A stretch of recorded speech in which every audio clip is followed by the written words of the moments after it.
30 seconds, Royal Institute Christmas Lectures, Lecture 3, Infinity and Perspective. 20 seconds.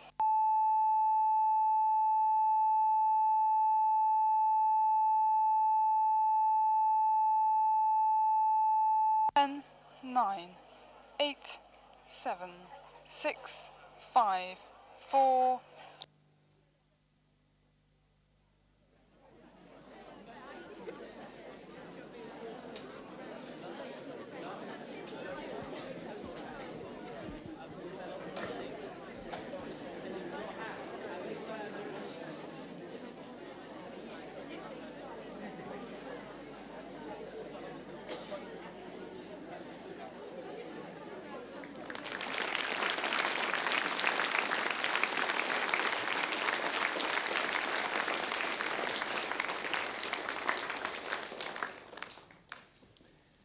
Infinity is so important in mathematics, I think it's only right and proper that we should devote a whole lecture to it. But it's actually used in lots of different ways, and so what I'd like to do is to tell you about three particular ways. The first way will be concerned with a paradox about Achilles and the tortoise, and the second will be about the discovery of perspective in painting, and the third will be about the theory of infinite sets. So let's start with Achilles and the tortoise, and I need a couple of volunteers.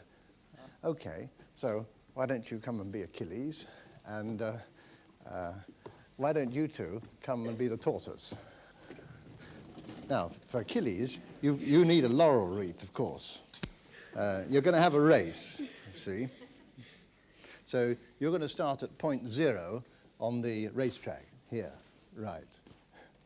Now, which of you is smallest? I think you are. So you're going to ride on the tortoise. You sit on it, and you can push the tortoise. And since the tortoise is so slow, we'll start you at the point 1 on the racetrack. Now, for simplicity, we'll assume that Achilles runs at twice the speed of the tortoise. And what we want to work out is when Achilles will overtake the tortoise. Now, this is a famous old paradox that was proposed by the Greek philosopher Zeno way back in the 5th century BC. Now, this is what he said.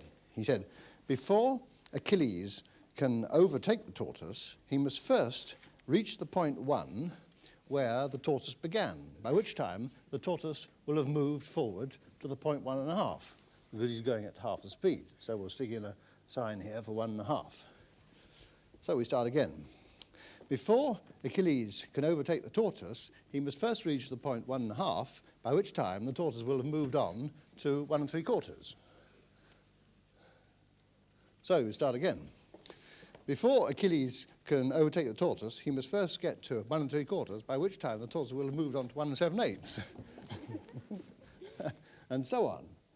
And so, Zeno pointed out there's this infinite sequence of points that the Achilles must get past, and so you will never actually catch the tortoise after all. Well, thank you very much.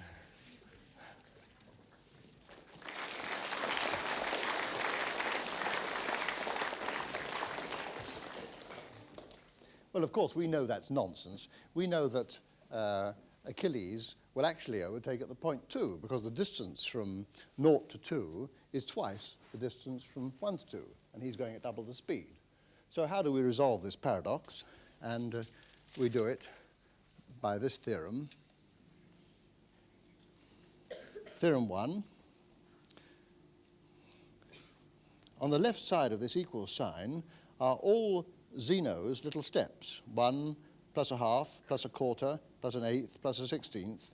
And when we add them all up, the sum equals 2, which is our starting point. You see, if you add a finite number of terms, you never actually get there, and that's the point that Zeno was making.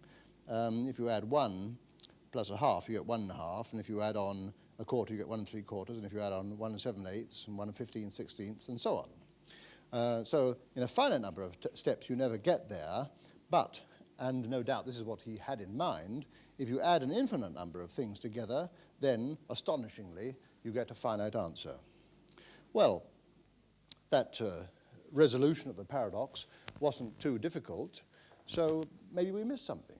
So let's go back to Zeno's actual words. Now, unfortunately, Zeno's books are all lost, but Aristotle reported on him in the 4th century BC, and these are the actual words of Aristotle. They're in Greek, of course, and as you see, there's the word Achilles, just there. Now, this first sentence means the second paradox is the so-called Achilles. Zeno actually proposed 4 famous paradoxes. Now, the next sentence, beginning here and going along and ending there, I've written out the translation. The slower runner will never be overtaken by the swiftest, since the pursuer must first reach the point from which the pursued started, and so the slower must always be ahead. And that's all it is. That's all. That's the total paradox. And it's wonderfully terse, and it's quite unlike Aristotle's usual long-winded style, so it's very likely that Aristotle actually copied out Zeno's words, so there's a good chance that this is actually Zeno's words. But one thing you'll notice in this, there's no statement there that they were running at constant speed. So suppose they didn't run at constant speed. Supposing, as Achilles approached, the tortoise glanced nervously over his shoulder and then speeded up a little, not as fast as Achilles, of course, but just speeded up a little. What would happen then? Well, let's imagine an example. Supposing they start off the same. So while Achilles runs 1, the tortoise runs a half. And then, while Achilles runs this half, the tortoise speeds up a little, and instead of running a quarter, runs a third. And then while Achilles is busy running that third, he speeds up a little more and runs a quarter. And then while Achilles runs that quarter, he speeds up a little more and runs a fifth, and so on. And now we want to work out where Achilles catches the tortoise if we add this sum together, and then, horrible shock, we have theorem 2, 1 plus a half plus a third plus a quarter plus a fifth plus and so on equals infinity. And so he never catches him after all. The points which he has to pass stretch off to infinity. And so you must imagine them zooming off to infinity, neck to neck, but with the tortoise's neck stretched just that fraction ahead of Achilles, and Achilles never actually overtaking it. So I better approve this astonishing theorem. Proof. This sum on the left-hand side equals 1 plus a half. And now the trick is to bracket the next 2 terms together, a third plus a quarter inside the bracket. And then we bracket the next 4 terms together, a fifth plus a sixth plus a seventh plus an eighth. And then we bracket the next 8 terms together, and so on. Now, this sum is definitely greater than if I replace anything by something a little bit smaller. For example, I replace a third by a quarter. That's smaller. And I'll leave that quarter where it is. And in this bracket, I'll replace all the terms by an eighth, all of which are smaller.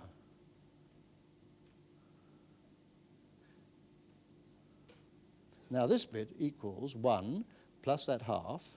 Now these 2 quarters add together to give a half. And all those 4 eighths add together to give another half. And so now I've got a whole sequence of halves going on and on. And this equals infinity. So that's the end of the proof. But I can see what you're going to say to me. You cheated.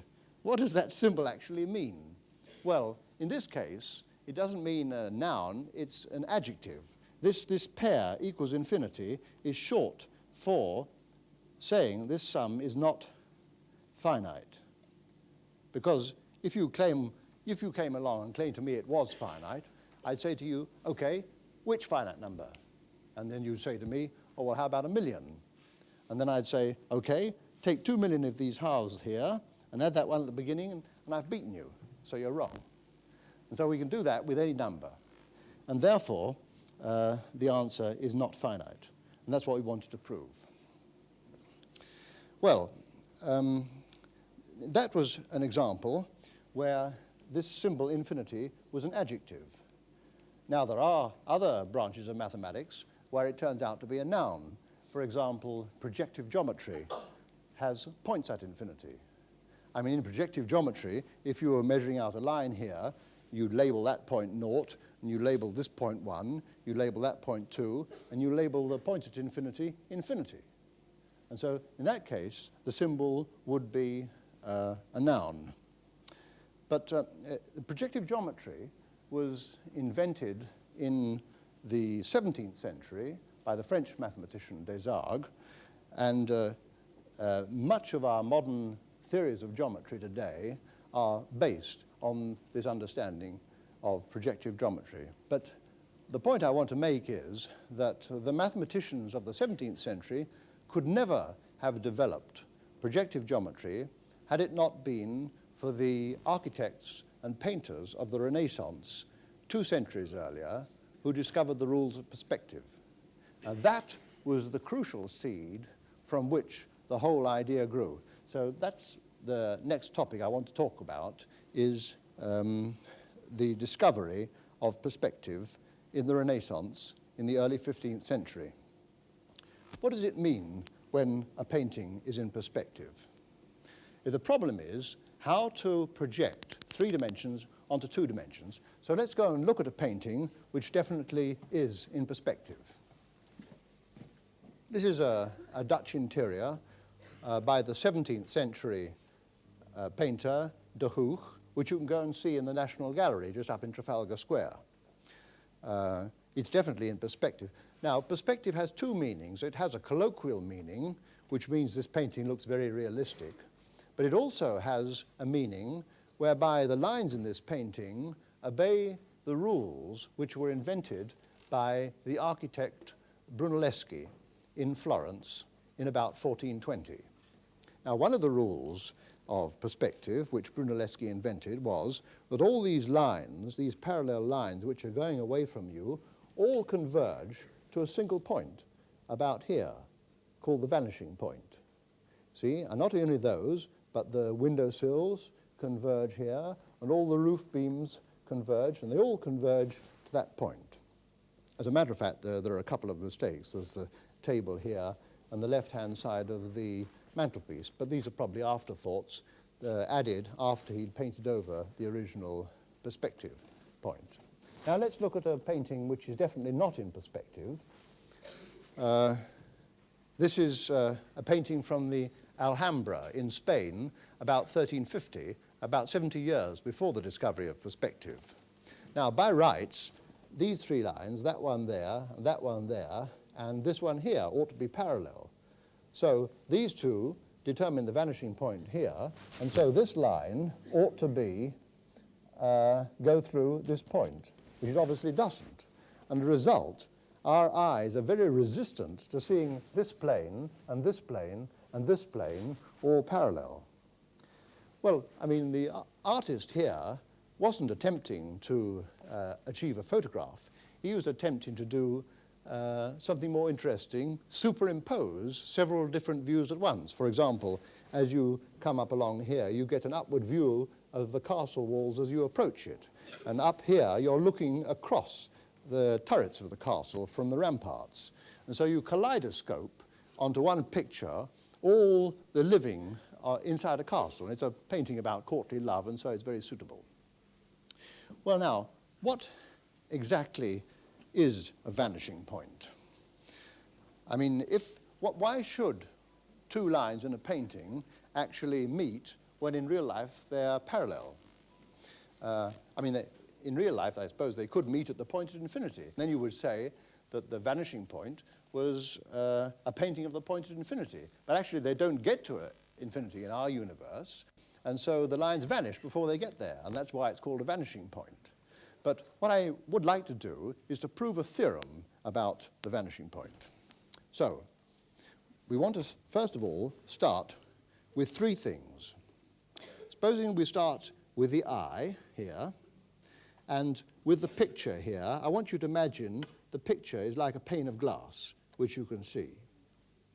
And the third thing is a line here.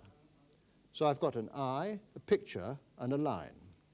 Now, the image of this point A is this point A dashed, where the ray from A through the eye pierces the plane of the picture. And this point B has an image B dashed, where the ray from B through the eye pierces the picture. So A dashed B dashed is the image of the line AB. Okay, that's the notion of image. Now I want to introduce the notion of vanishing point.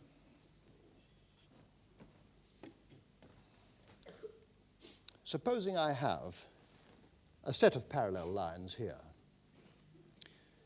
Here's the eye. Construct the line parallel to the set of parallel lines, and where that line pierces the picture is called the vanishing point. So it's a very simple definition. I'll say it again. Given a set of parallel lines, define the vanishing point, V, of this set S, to be the point where the ray through the eye, parallel to S, pierces the picture. So now I have a definition of vanishing point, and I have a definition image. Now I'm going to put the two ideas together in the theorem.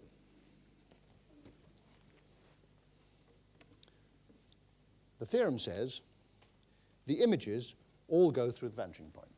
The images of these parallel lines all go through the vanishing point. Well, now, before I prove the theorem, I think we ought to do an experiment to test it. So perhaps who wants to come and volunteer? Okay, you come out here.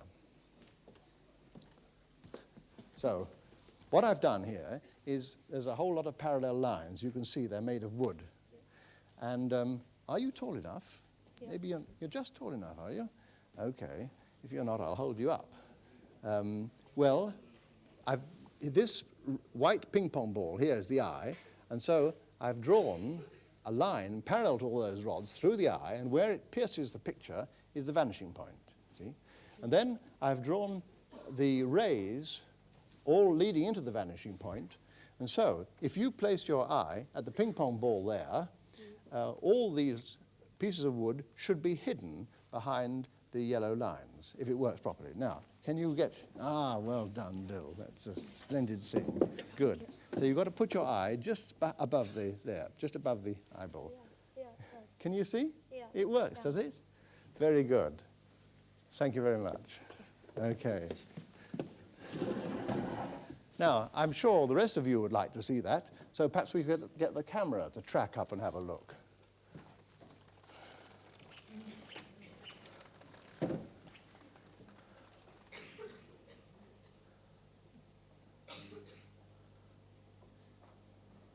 There, voila. There, if you see on the monitors, all the rods have completely disappeared behind, behind the yellow lines. Good. Thanks very much.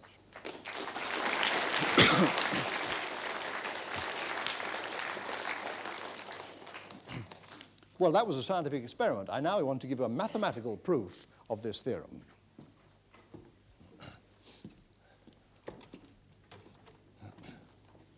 If I prove the theorem for just one line, if I prove the image of one line goes through the vanishing point, then automatically the theorem is proved, because then the images of all the lines will go through the vanishing point. So I've taken a line here which is rather awkward. I mean, those lines here were more or less perpendicular to the picture, but just to make things awkward, I've taken a line which is very sloping to the picture. Here's the line AB. And this white ping pong ball is the eye, and so the image of A is this point A dashed. The image of B is this point B dashed. And so the image of this line is this little short, A dashed B dashed, which is in quite a different direction and quite a different length to this line over here. Now, to get the vanishing point, I have to take a line through the eye here, parallel to my given line, and that pierces the picture plane at this vanishing point V here. Now, since these two lines are parallel, they determine a plane which I've made out of sloping perspex. I'll turn it round so that you can have a good look. See, that plane crosses the other plane and intersects it in a line. And if you notice, the image points A dashed and B dashed and the vanishing point, all three lie in both planes, this sloping plane and the vertical plane.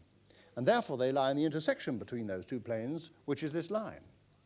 And therefore, the image lies along the line of intersection. And therefore, if I project the image, it has to go through the vanishing point. And that completes the proof.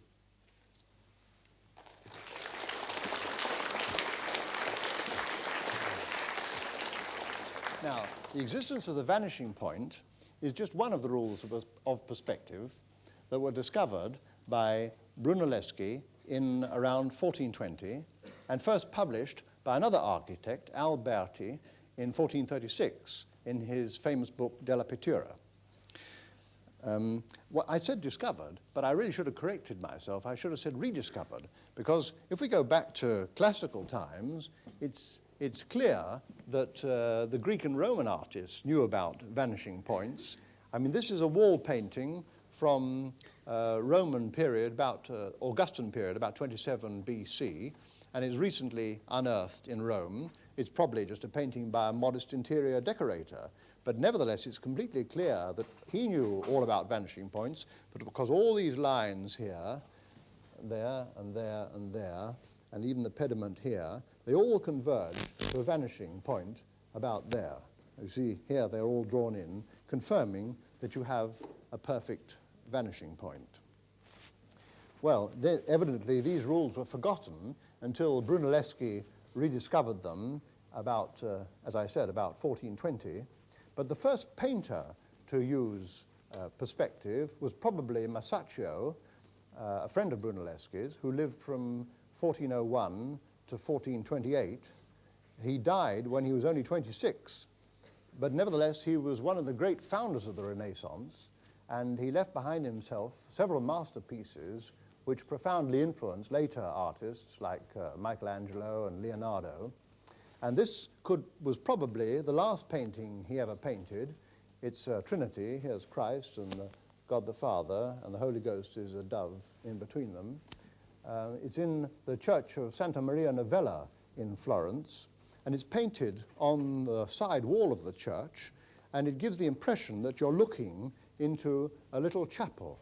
And all the lines of perspective converge towards a point here, which is about eye level of the observer, and even the base points, base things of the pediment down below converge there too.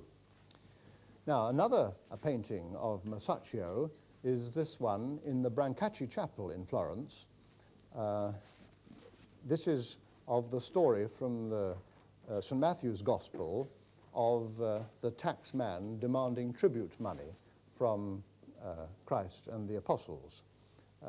And so Christ here says to St. Peter, if you go and catch a fish here, you'll find a coin in its mouth, and then you can go and pay the taxmen over here.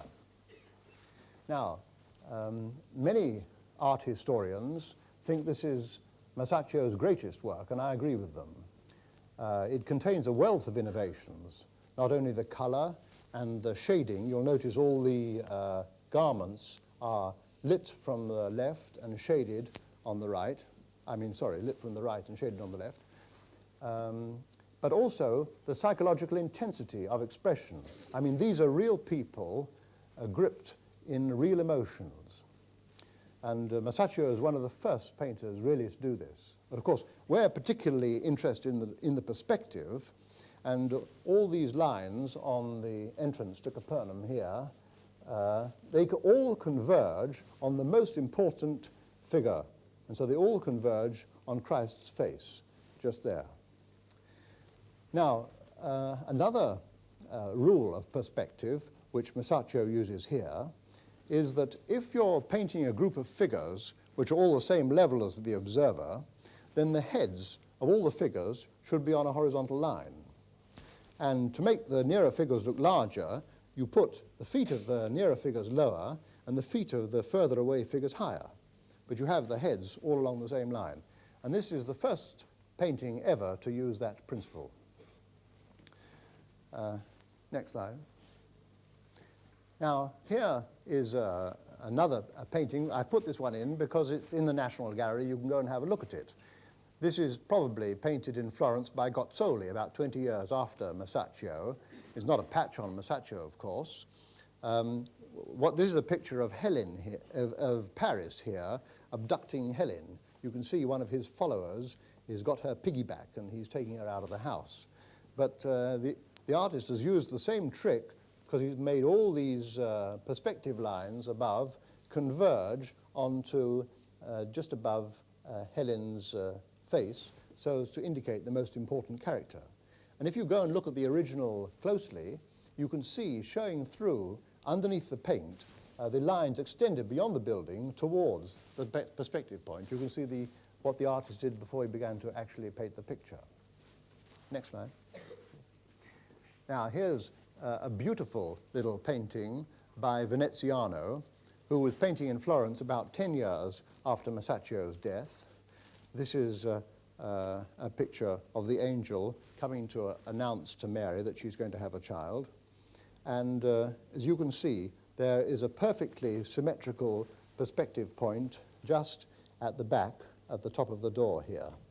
And so when we put the lines in, we see they all meet perfectly. This painting is in the Fitzwilliam Museum in Cambridge, and if you stand about 6 feet back from it and close one eye, you get a fantastic impression of three-dimensionality. Now, at the same time, as he painted this, Veneziano also painted another picture. Could we have the next slide? This is part of the same altarpiece, and this time it's a picture of Saint Zenobius, who's about to perform a miracle of bringing this child to life. And here's the mother stricken with grief. Now, you can see in this street all the lines radiate towards the back, and you would think that this was a perfect vanishing point at the back. But when you draw the lines in, lo and behold, they end in a sort of mush around about the grief-stricken mother's face.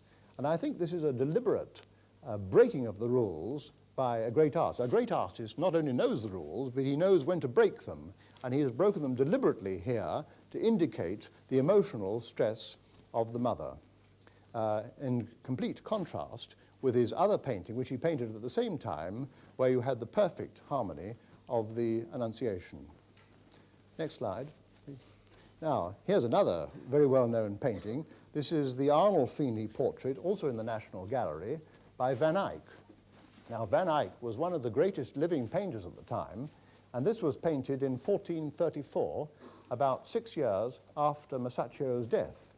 And at first sight, you'd say it's in perfect perspective, but when you put the lines in, you find that the lines of the floorboards all meet round about here.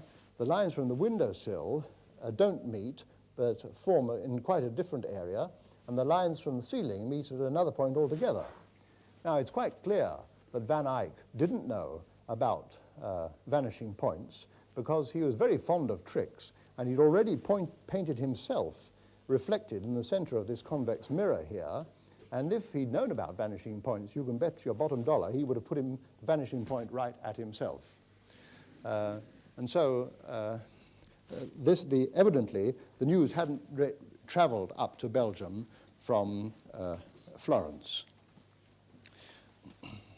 Well, now, all these paintings that I've just shown you have this one central vanishing point. But the theorem that we just proved didn't say anything about one vanishing point.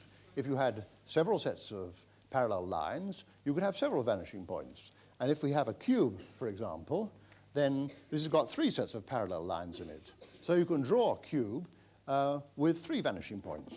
So let's do it. I need a couple of volunteers to come and help me. Why don't you come? And another girl at the back.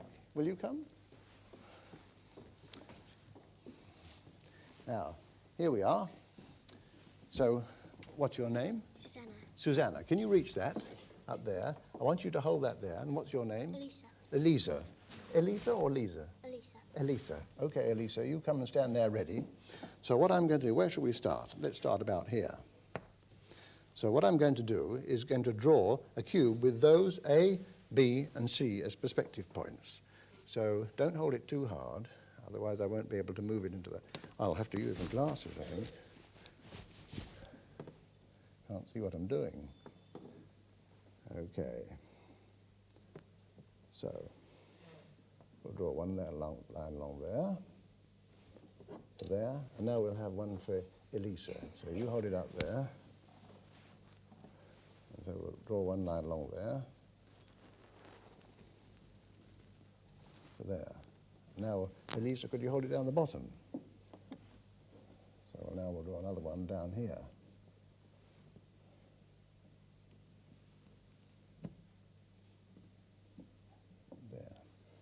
So that's the first three axes of the cube. Hold it there still.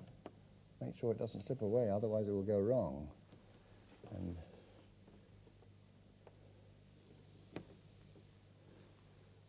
now another one for you.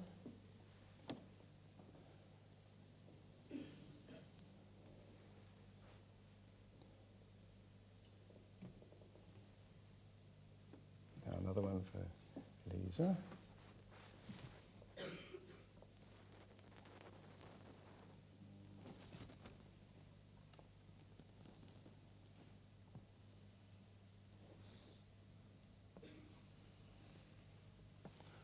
Another one for you down here. And finally, with a bit of luck, these last two ought to join up, if I've done it right. So let's do this final thing. Yeah, they do. What a bit of luck. Okay, now stand back, you two, and see my handiwork. Stand there. Well, what do you think of the handiwork? Does it look like a cube? Eh? It does? Go. You've got some imagination. It looks terribly wonky to me. Don't you agree? Stand here. Doesn't it look wonky? Yeah, well, the real reason is you're not looking at it from the right... You see, you've got to look at it from such a point that the rays from your eyes to the vanishing point should all be at right angles to one another. See, if you did that, then you get that. Luckily, we've got some right angles. So what we'll do is we'll put this in the vanishing points like this, and now you've got to place your eye. Perhaps you could bring the stool up. Put it near, so because you've got to put your right underneath there. You've got to put your eye just above there, stand on the stool and put your eye just about right close up, press your cheek against it, and now look at the cube. Does it look right? It does? Tell the audience. It looks right. Yes. You have a go now. Does it look right? Yes. Much better than it did before? Yes. Jolly good. Well done. Thank you. Well, I'm sure the rest of you will want to see it too, so I'll ask the camera now to track up and see if he can get it too.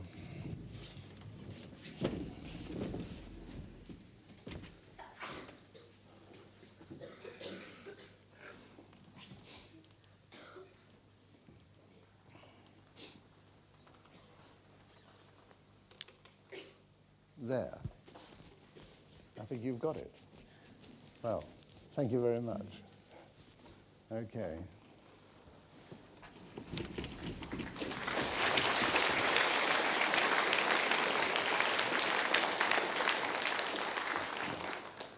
Of course, what I ought to do now is I ought to prove a theorem. I ought to prove a theorem that there is, in fact, a unique observation point. There's exactly one point in space where there's one point in space such that when you draw lines to A, B, and C, they're mutually at right angles. So that's the theorem I've got to prove. Well, does anybody remember this theorem? You see, I know the lines from A to B at right angles, they've got to meet at right angles to the observation point.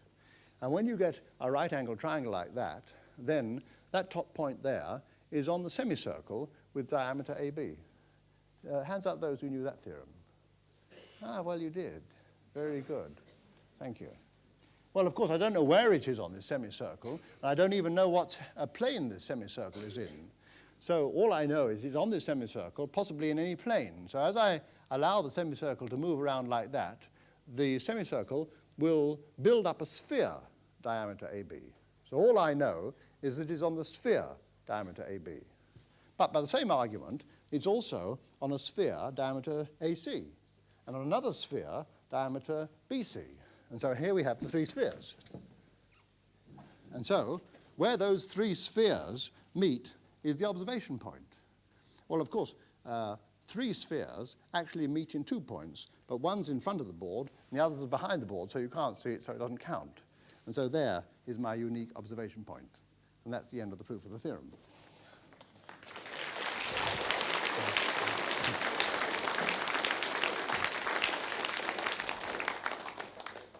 Well, now I know there's a unique observation point for that cube. What about those paintings that we were looking at just now?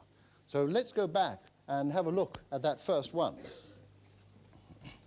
We know from the first theorem that the eye, the ray joining the eye to the central vanishing point, has to be perpendicular to the canvas, because all these lines are going away perpendicular to the canvas in reality. So the eye has got to be somewhere along this line. Well, the question is, can it be anywhere along this line? And the answer is no, for the following reason. Look at the diagonals of the floor tiles. See that diagonal, then this diagonal, then this diagonal. All those diagonals along there, they're all parallel to one another. So we can use the theorem again and get a 45-degree vanishing point off the canvas to the side somewhere. Now, that the line, the ray joining that 45-degree vanishing point to the eye has got to be at 45 degrees to the central vanishing point. You see, so this angle between these two rays has got to be 45 degrees. And there's a unique point on this line where it's actually 45 degrees. And so this painting has a unique observation point. In actual fact, if you go and look at it in the National Gallery, it's about 4 foot from the canvas. So if you go and stand opposite the canvas with your eye exactly opposite that point, about 4 foot away, and then close the other eye, then you should get an enhanced impression of reality.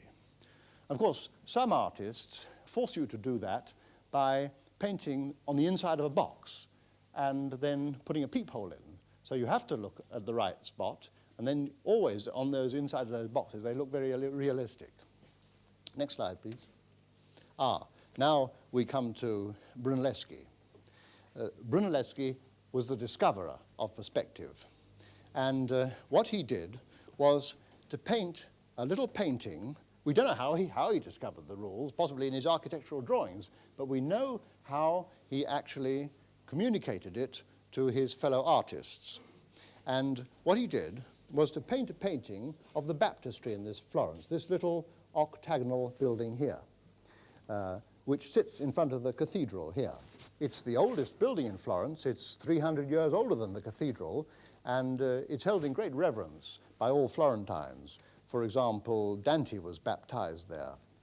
Well, Brunelleschi stood in the west door of the cathedral, looking this way, and painted a little panel.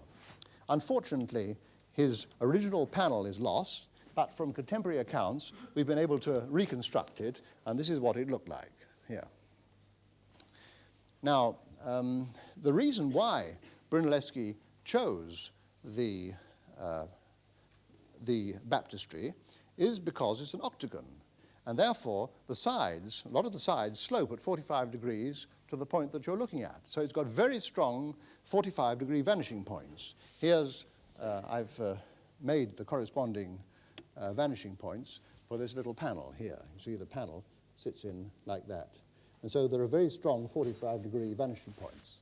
As a matter of fact, in Brunelleschi's original panel, they weren't quite so far away, but I've had to adapt it slightly in order to be able to redo the experiment here. Now, these are the 45-degree lines, and so we've got to place our eye exactly this distance away from the panel. In fact, since this is 45 degrees, that distance is the same as that distance, which is 20 inches. So we have to place our eye 20 inches away. So this is what Brunelleschi did. He painted the panel and put it about 20 inches away from his eye, looking towards the model of the baptistry, which we've made there. Now, then what he wanted to do, well, first of all, he wanted to put a peephole to fix the eye. And the second thing he wanted to do, he wanted to compare it with the image. Compare the image with the real thing. But of course, as soon as you take the image away to look at the real thing, the image has moved, so you can't compare it properly. So he said, how can I possibly fix it so the image stays fixed, and yet I can look at the real thing? And then he had this brilliant idea. He got a mirror. You see, mirrors, the flat mirrors had just been invented in those days, and he put the mirror halfway in between the panel and his eye. And then he turned the panel around, and of course he'd painted a reflection of the real thing, and he put a peephole in it, and so he looked at the mirror, looked at the panel through the mirror, see? Now, I'll just draw the optics of this for you. Here's you, or Brunelleschi, or me, and here's the panel, 12 inches high, and then here's the mirror, 6 inches high. You only need half the size mirror, 10 inches away, and that produced a virtual image 20 inches away, the same size as the original panel. See? And then, so while he was looking at that, he then gradually moved the mirror to the side like that. And what happened then was the image didn't move, it just got cut off halfway. So you could see half the reflection of the panel and half the real thing. And then he could check that the lines in the reflected panel matched exactly with the lines in the real thing. He found it all exactly right. You see, and so he was able to check that he'd got perfect perspective. And what's more, he was able to tell his friends, let them check too, and two of his friends were Masaccio and Donatello, the two other great founders of the Renaissance who introduced perspective into sculpture and painting. So what we're now going to try and do is, with this little camera here, we're going to try and reenact Brunelleschi's experiment. So, at the moment, the camera is looking towards the model, and here you see Ghiberti's famous Doors of Paradise. And now I'm going to put the panel, so the camera is now peeping through the peephole. And now what I want to do is to move the mirror in, and with a bit of luck, I can tell you this is a jolly difficult experiment to do, because not only do we have to get that right and make the panel right and put them the right distance apart and put them tilting up right, but then when the technicians come and adjust the TV screens, they alter the ratio of the height to the width, you know. Oh, so, so now let's see if I can get it to match. So now what I'm doing is I'm putting the mirror in so that you're actually seeing the reflected. You can tell it's the reflected one because of that huge peephole in the middle. See? So now we're seeing entirely the reflected panel. Now I'll move it away again, and lo and behold, we've now got half the real thing, which is more in focus, and you can see the lines exactly match up, more or less. Anyway.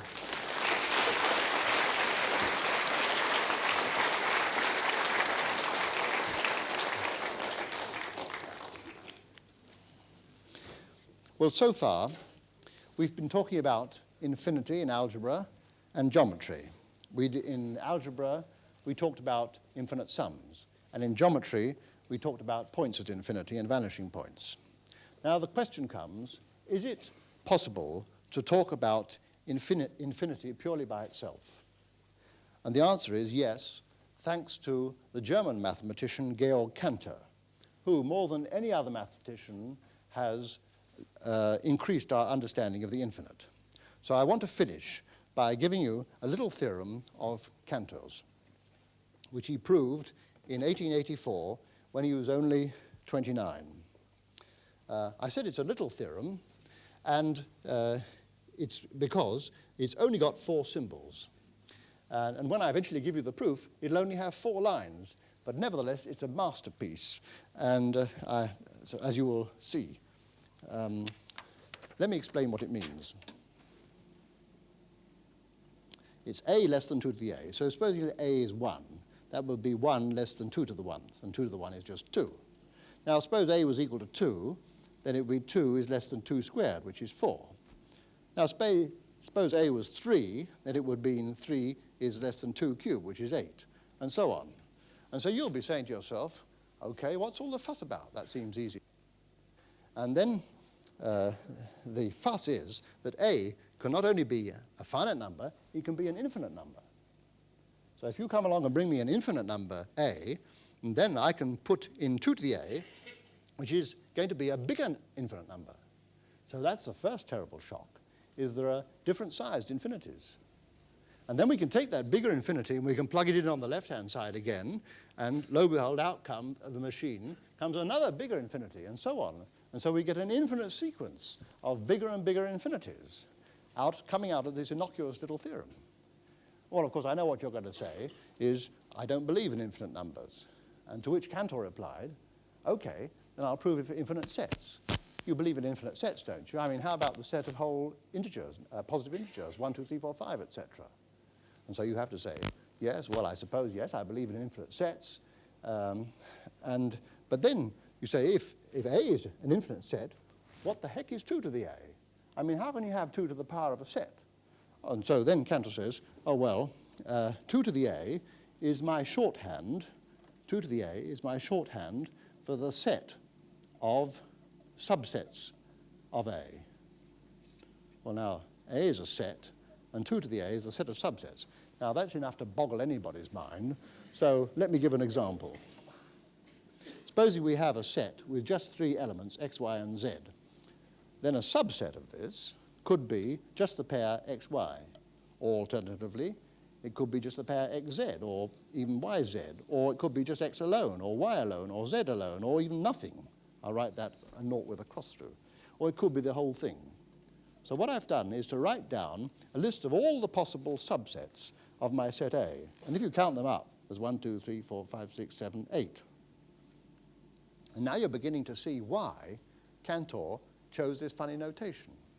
Because since this is a small set with just 3 elements, I could write A equals 3, and then 2 to the A would be 2 cubed, which would be equal to 8. And that always works. If your set has n elements, then the set of subsets will have 2 to the n elements. So you go back and say, okay, I understand A, I understand 2 to the A. If only you could explain this symbol less than in the middle, then I'd understand the theorem. And then Cantor said, well, that's a bit tricky. I'll have to tell you first what equals means. 2 sets. We write 2 sets are equal if we compare off one with the other. That's just what I need. Thanks, Bill. For example, supposing we have a set of 3 oranges and a set of 3 lemons, then we compare them off, one against the other, like that. So that's what equals means. Now, what does A not equal B mean? That means we can't pair them off one with another. Now, what does A less than or equal B mean? It means we can pair off A with some of B. For example, if A was the set of 3 oranges and B is the set of 4 apples, then of course I can pair off the oranges and apples like this, and then I have an apple left over. And so finally, that says what less than equals. Finally, A less than B means A less than or equal B and A not equal B. That's more or less what you'd expect. So now we know what the theorem means. But then you look at this for a bit and you say, surely that last statement there is irrelevant. It's redundant, isn't it?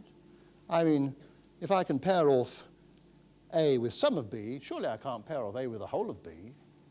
And then Cantor says, there, you've hit the nail on the head.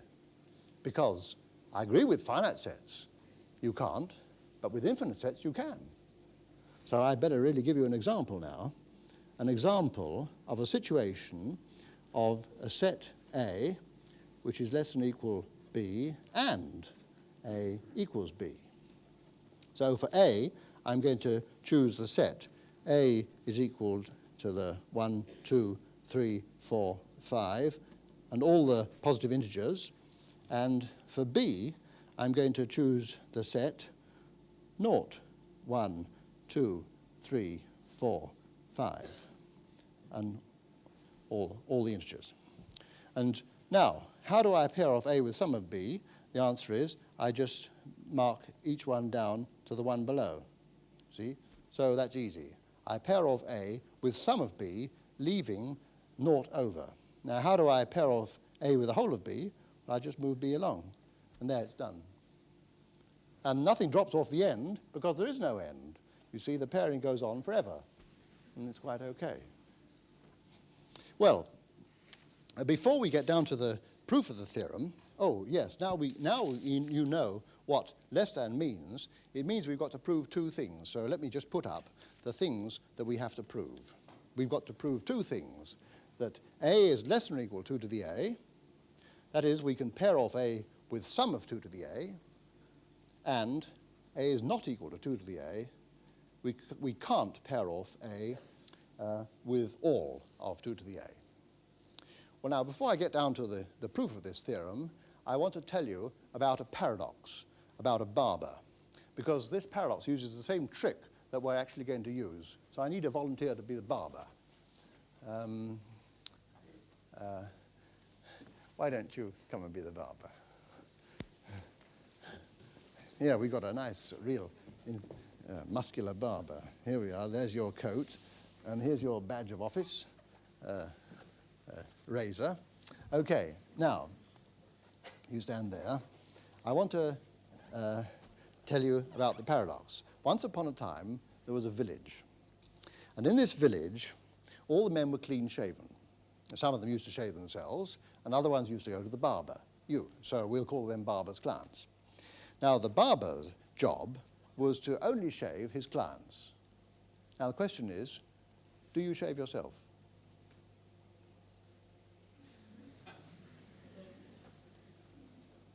Well, you can see our barber. You're right. Yeah, that's the reason why our barber's tongue-tied. It's very good. You see, if he said yes, he does shave himself, then he wouldn't be one of the barber's clients. So he wouldn't shave himself.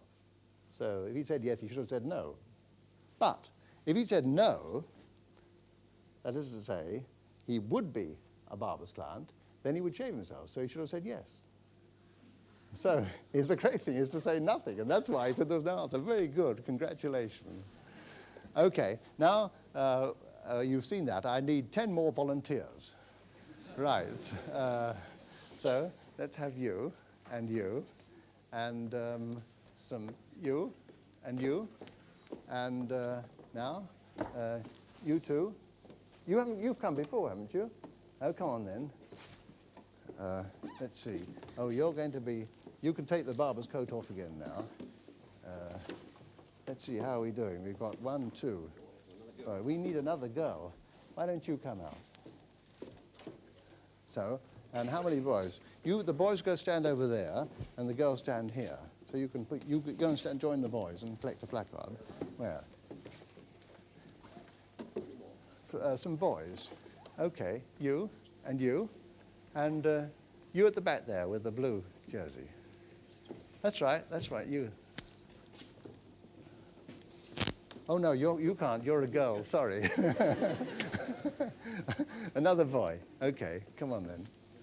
Now, this is my set, you see. This is my set of 3 beautiful girls, and their names are X, Y, and Z. Remember your names now. Now, this is going to be the set of subsets. For example, this gentleman here, XY, is a subset consisting of these 2 girls. Now, what I've got to do is prove those 2 things. The first thing I've got to do is to pair off the girls with some of the boys. So why don't you just go and find the boy with your name and only your name on his placard. You see, we've done. We finished proof of number 1. That was pretty easy. But the important thing to notice is that proof would work even if I had a set of infinite girls. I mean, an infinite set of girls. Okay, now come over here. Now, the next thing to do, the second thing to do, is to show that we can't pair off the girls with all the boys. Well, of course, it's obvious you can't pair off 3 girls with 8 boys. But if there was an infinite set of girls, it wouldn't be so obvious. So what I've got to devise is a rule such that if the girls try and pair off with all the boys, then the rule will give me a procedure for finding a lonely boy without a girlfriend, which will prove it's a contradiction. So that's what we've got to do. So you go and pair off anyhow. Why don't you choose the boy you fancy the most? No, thank you. No, thank you. All right. Well, why don't you go? Any three of you go. The first three, the rush. Go on then. Go and choose one. Right. Now, you paired off. Here's one unworked. Now, the rule is going to be that if the girl's name is on the boy's placard, he shaves himself. See? And if it isn't, we'll give her a red flag. So now, your X is not on Z, so we'll give you a red flag. Now, what's the next one? Y. Oh, you're on, so you shave yourself. Now, you're on, so you shave yourself. So there's one red flag. Now, the barber is going to be the set of girls with red flags. So who's the barber now? Who's the barber? Here, you're the barber, because you're X. You see, there's only one girl with a red flag, X, you see. Now, we've found the lonely barber. You see, I'm now going to prove the barber's lonely. So I'm going to prove he hasn't got a girlfriend. Because suppose he had, I'll act his girlfriend. Come on. You see. Now, the question is, should I be holding up a red flag or not? I mean, if I'm holding up a red flag, that means that he's a barber's client. That means that my name's on the barber's placard. But he's the barber, so my name's on my boyfriend's placard. But then I shouldn't be holding up the red flag, because my name's on my boyfriend's placard. And if I don't hold up the red flag, that means my name is not on the barber's placard. That means my name is not on the boyfriend's placard. So I should be holding up the red flag. So in either case, I'm wrong. So I can't exist. So I don't exist, you see. And because I don't exist, the barber's lonely. And that proves that our hypothetical pairing doesn't exist. And therefore, we've proved the theorem. Thank you very much. Now, I'd like to write down for you the proper proof of that theorem in mathematical symbols to indicate to you the economy and elegance of the proper notation. What we've got to prove is A is not equal to the A.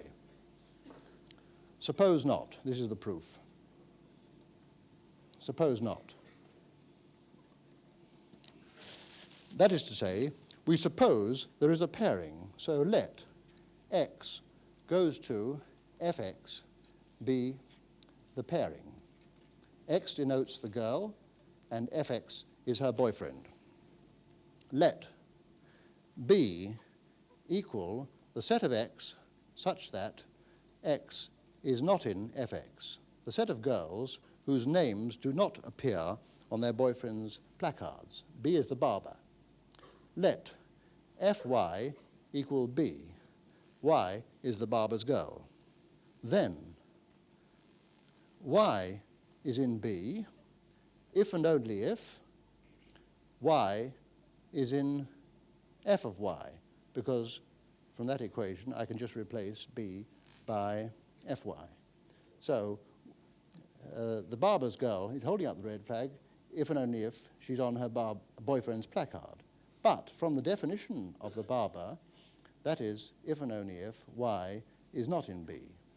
And so I've arrived at the contradiction that Y is in B if and only if Y is not in B.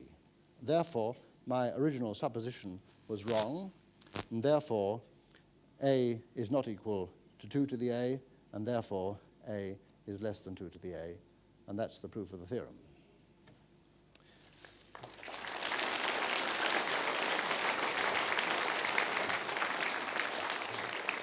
Well, you may have found that theorem difficult, and if you did, you're in good company, because some of the best mathematicians at the turn of the century also found it difficult and resisted it emotionally because of its consequences. They also attacked Cantor and led him to a nervous breakdown. And all the mathematicians of the time they felt obliged to pronounce on it. And Poincaré said it's a disease from which later generations will have been glad to have recovered. Well, today we have recovered from it because it's a controversy. The controversy we have recovered from. And Cantor's work has been incorporated into the foundations of all branches of mathematics, even down to elementary school. And that's why you do set theory in elementary school. Thank you.